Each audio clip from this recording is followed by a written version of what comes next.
You don't even know me like that. Are you pressed for time? Put you on my mind. Come a little closer like that. Staying up all night, throwing drinks back. Blue eyes smiling while you're curved.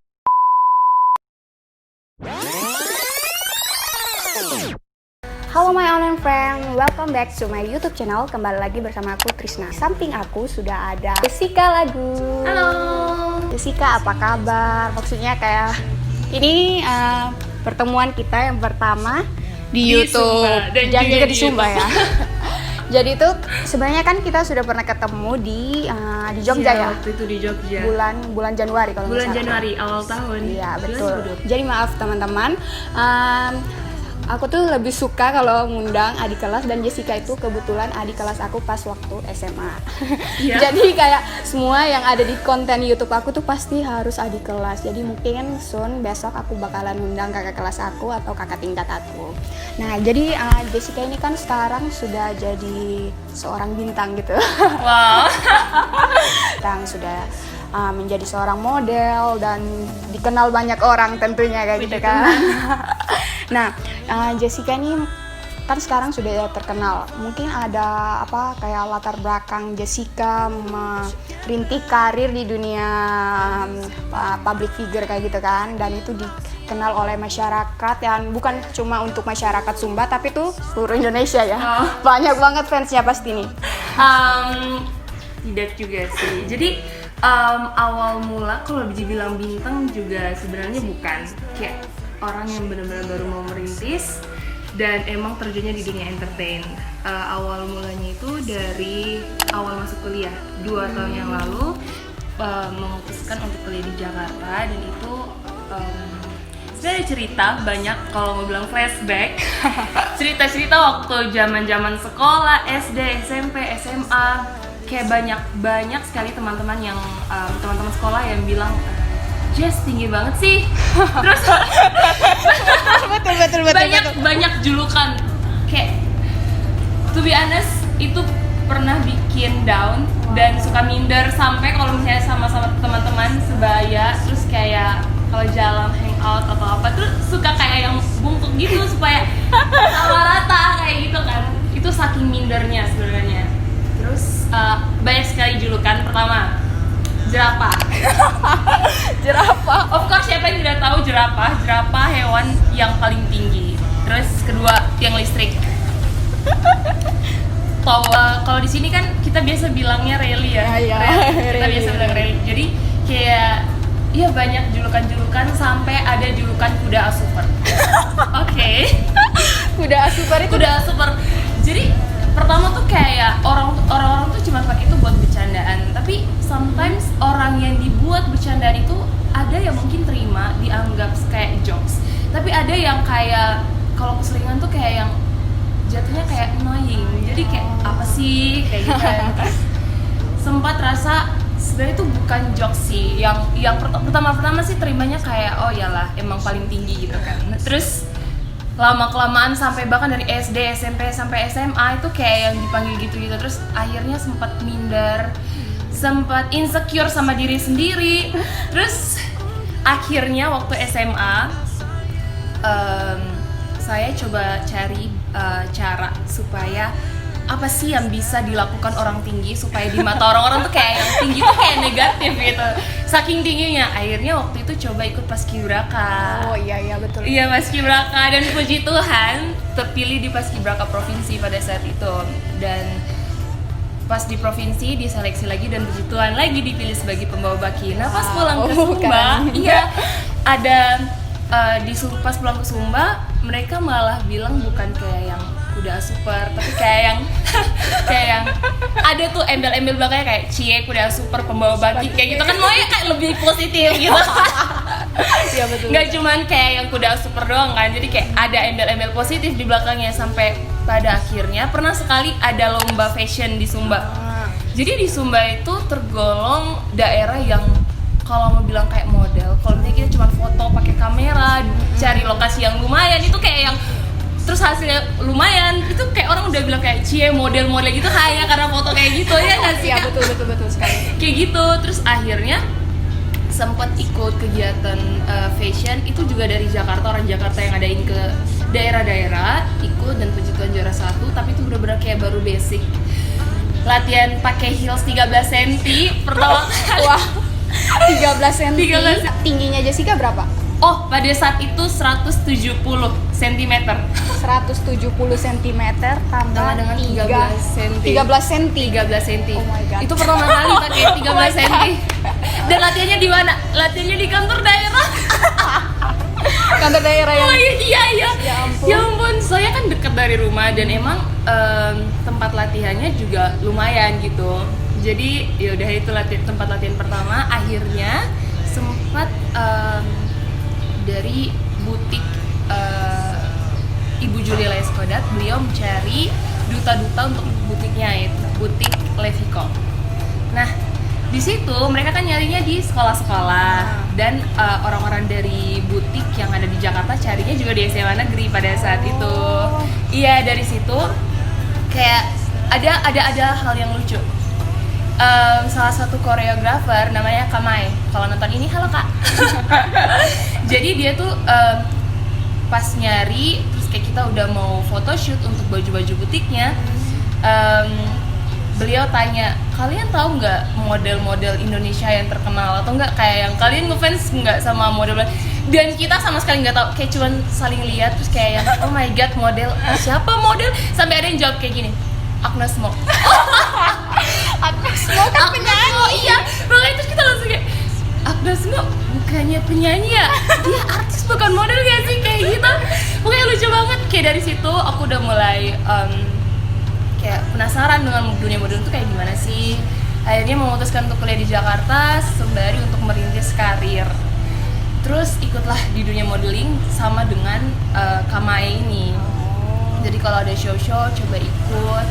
Dan bener-bener kayak yang dalam pikiran aku masih sama kayak anak-anak Sumba pada umumnya, kayak yang kalau kita udah foto bagus di tempat yang bagus pakai kamera, oke, dia model kayak gitu. Tapi sebenarnya enggak, kayak di sana itu model bener-bener kayak yang kamu tuh model tuh pekerjaan gitu. Jadi kayak kamu tuh kalau mau jadi seorang model ada basicnya juga, ada ininya juga. Jadi kayak bukan cuman sekedar foto-foto aja kayak gitu. Dan kalau foto pun aku pikir tuh kayak foto tuh ya udah lihat kamera aja foto gitu kan.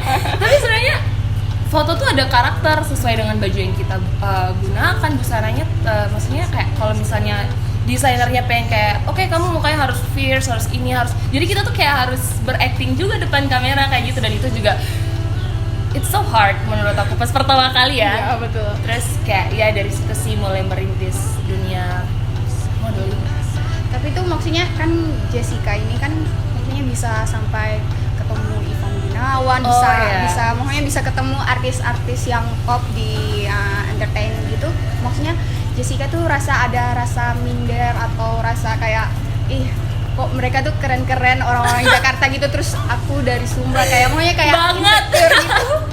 Jadi pertama kali aku memutuskan untuk ikut dunia pageant, sebenarnya pageant itu sama modeling itu beda.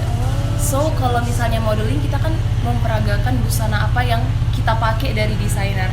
Dan itu kan maksudnya busananya kan, bukan kita sendiri. Dan sedangkan kalau misalnya pageant itu kita bawa personal branding kita, bukan bawa baju-baju desainer gitu, tapi kita bawa siapa kita gitu. Dan sebenarnya itu juga mimpi sih, mimpi dari kedua orang tua aku yang emang benar-benar pengen suatu hari nanti anaknya tuh bisa jadi putri. Even itu putri di Miss Grand, even itu putri di ajang yang lain, tapi mereka punya mimpi itu dari bahkan waktu aku masih dalam kandungan. Wow, Kandungan mama. Pokoknya kayak gitu. Dan itu sempat waktu itu papa bilang, Cika coba nonton ini nih, ada ajang-ajang kayak gini nih, kayak gitu kan. So kayak yang apaan sih? Mustahil banget gitu, mustahil banget. Terus aku juga di Sumba, aku tuh anaknya rumahan banget. Iya. Pantas banget di Sumba itu sampai kayak kakak aja kayak maunya nggak tahu kalau Cika tuh ada di Sumba hanya karena mungkin lihat story temannya Jessica baru Iya. tahu. Terus saking anak rumahannya sampai di Jakarta, sampai ikut dunia entertain itu kan benar-benar kita harus beradaptasi lagi, harus ketemu banyak orang, dan itu kayak kita kayak harus tahu ini mereka maunya apa, kayak gimana. Tetap jadi diri kita sendiri, tapi maksudnya lihat kondisinya seperti apa, kayak gitu kan Kak. Terus akhirnya dari mimpi orang tua, jadi aku ikut Miss Grand Indonesia 2020, dan itu pertama kali aku ketemu Kak Ivan juga. Shock banget, gimana sih, kayak udah anak kampung, terus di kampung juga rumahan gitu. Sampai di sana coba ikut ajang-ajang kayak gini, terus puji Tuhan keterima, dan pertama kali ketemu seorang bintang, so kayak oh my god, kayak wow, ini bener nih, cik, wake up kayak gitu kan, kayak bangun.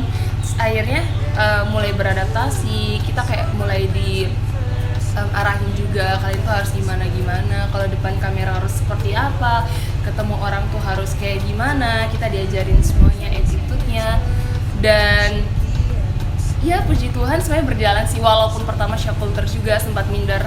Maksudnya aku anak daerah yang aku nggak bakal tahu nih beberapa tahun lagi aku seperti apa. Kayak sekarang ini aku diizinkan Tuhan untuk ikut Miss Grand Indonesia, salah satu ajang yang besar yang di bawah naungan Ivan Gunawan dan Yayasan Dunia Mega Bintang. Menurut aku suatu hal yang nggak ada yang mustahil sih. Ini benar-benar kayak nggak ada yang mustahil buat Tuhan. Selain model, kan Cika juga mahasiswa kan? Iya. Sekarang ini Cika maunya tetap melanjutkan studi sebagai mahasiswa atau gimana? Ya, jadi prinsip dari keluarga aku tuh edukasi yang pertama kayak gitu. Even kamu punya banyak kegiatan atau kamu mau merintis karir, tapi tetap edukasi itu yang paling penting kayak gitu. Kemudian suka duka selama Cika menjadi seorang modeling ini ada nggak kayak gitu? Sebenarnya suka duka pasti dong ada. Apalagi kemarin waktu ikut Miss Grand Indonesia, ada beberapa fashion ini lebih ke style, dan kita tuh harus menggunakan busana-busana yang cukup terbuka. Dan aku yang tumbuh di lingkungan ketimuran ini, banyak banget orang yang berpersepsi bahwa wah, anak ini udah pakai baju kayak gini, udah ada kayak yang udah nggak baik atau apa gitu kan. Awalnya pas pakai itu aku tanya ke orang tua aku, gimana nih bakal ada busana seperti ini gimana, dan emang mereka juga bilang kamu pakai busana itu maksudnya di tempat yang tepat, dan pada saat itu juga lagi kompetisi, jadi ada alasan yang menurut aku tuh itu bisa diterima alasannya, dimana aku bisa pakai busana kayak gitu. Dan sembari daripada itu juga emang sekarang kan aku lagi merintis karir di modeling. Ada banyak profesi di mana kita harus menggunakan busana-busana yang dirancang dari desainer itu yang emang seperti itu kayak gitu. Aku pernah dapat hate comment yang bilang kan di bio Instagram aku tulis Daughter of Christ. Terus ada yang komen, oh ini this is Daughter of Christ kayak gitu kan. Terus aku sempet kayak yang shock karena emang sebelumnya aku belum pernah dapat hate comment. Terus aku tanya ke teman-teman aku, terus mereka langsung bilang kayak yang gak usah ditanggepin lah, ngapain kayak gitu kan.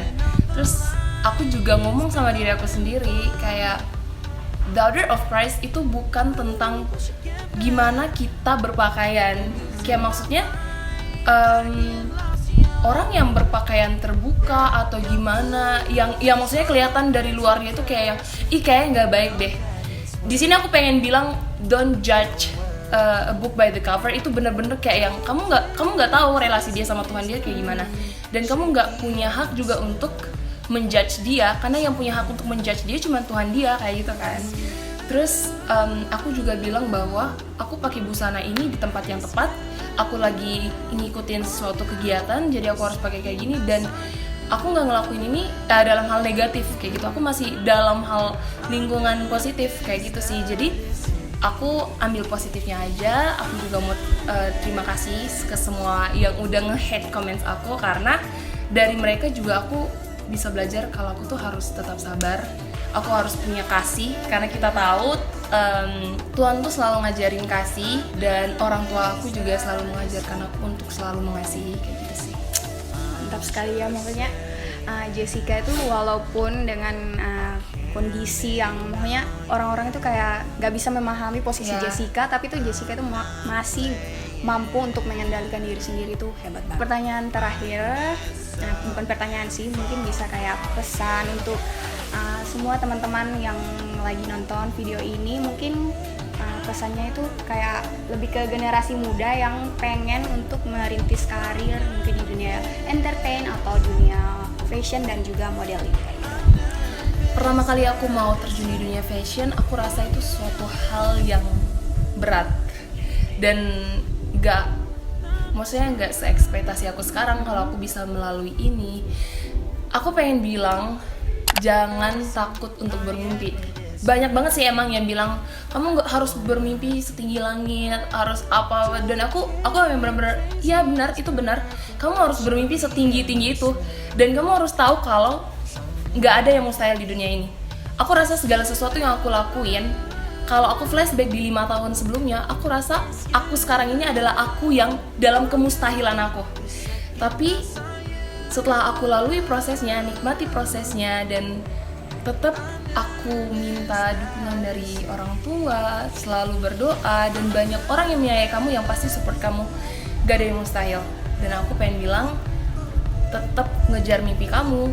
Even though kalau kamu udah mikir, wah ini gak mungkin, gak. Aku yakin segala sesuatu yang kamu lakuin dengan kerja keras dan juga doa, pastinya doa, dukungan orang tua dan juga sanak saudara kamu yang menyayangi kamu, pasti kamu bisa lakuin itu. Oke, wow, ini pesannya sangat dalam banget buat teman-teman semua yang mungkin kayak pengen sekali terjun di dunia entertain, fashion, dan juga modeling. Mungkin bisa mendengar tips dan pesan dari Jessica Lagu. Oke, sebelum kita tutup nih, ada 3 pertanyaan dan pertanyaan ini harus dijawab cepat. Oke. Oke. Pertanyaan yang pertama, siap ya? Oke. Pertanyaan pertama, pilih jadi modeling atau mahasiswa? Mahasiswa. Kedua, pilih tinggal di Jakarta atau di Sumba? Sumba. Yang terakhir, pengen jadi terkenal tapi nggak bisa hidup biasa-biasa aja, atau hidup biasa-biasa aja tapi terkenal? Terkenal tapi nggak bisa hidup biasa-biasa aja, tapi hidup biasa-biasa aja tapi terkenal. Hidup biasa-biasa aja tapi terkenal. Betul, oke. Oke Jessica, terima kasih sudah bisa menyempatkan waktu. Semoga sukses terus dalam karir dan juga studinya, dan juga bisa membanggakan orang tua dan juga untuk membanggakan generasi-generasi muda yang ada di Pulau Sumba. Jangan lupa untuk like, subscribe, dan klik lonceng notifikasinya. Jangan lupa juga komen dan ikutin terus video aku selanjutnya. Oke, see you in the next video. Bye bye.